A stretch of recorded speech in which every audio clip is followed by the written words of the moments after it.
আসসালামু আলাইকুম। যেখানে বসে আমার ভিডিওটি দেখছেন সবাইকে আমার চ্যানেলের পক্ষ থেকে জানাচ্ছি আন্তরিক শুভেচ্ছা এবং অভিনন্দন। প্রিয় বন্ধুরা, আমি এখন উপস্থিত রয়েছি Indian visa application centre Jamuna future পার্কের সামনে। আর আজকে আমি তাদের কর্মকর্তাদের জিজ্ঞাসাবাদে যে তিনটি ইম্পর্টেন্ট যে প্রশ্নের উত্তর পেয়েছি তা আপনাদের মাঝে তুলে ধরব। সেটা হচ্ছে, আপনারা সবাই জানেন এখন পর্যন্ত মাত্র তিনটা ক্যাটাগরিতে ভিসা অ্যাপ্লিকেশন ফর্ম জমা নিচ্ছে। সেটা হচ্ছে WNT ভিসা, মেডিকেল ভিসা এবং স্টুডেন্ট ভিসা।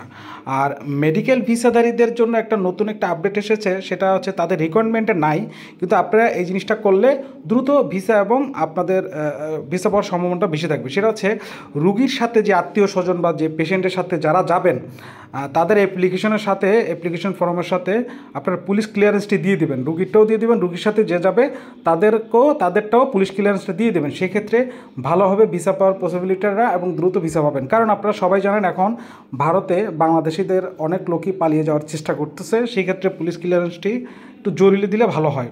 আর ভিজিট ভিসাদের জন্য একটা নতুন আপডেট, সেটা হচ্ছে 1 মাস পরে, অর্থাৎ এই মাসের পর আগামী মাস থেকে ভিজিট ভিসাধারীদের ভিসা অ্যাপ্লিকেশন ফর্ম জমা নেবে এবং স্লট খালি থাকবে।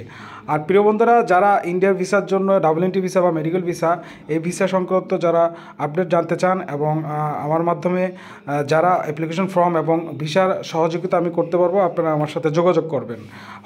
হোয়াটসঅ্যাপ নাম্বার দেওয়া আছে আমার ডিসক্রিপশন বক্সে, আপনারা আমার সাথে যোগাযোগ করলেই আমি আপনাদের ইন্ডিয়ার ভিসা সম্পর্কে সহযোগিতা করতে পারবো।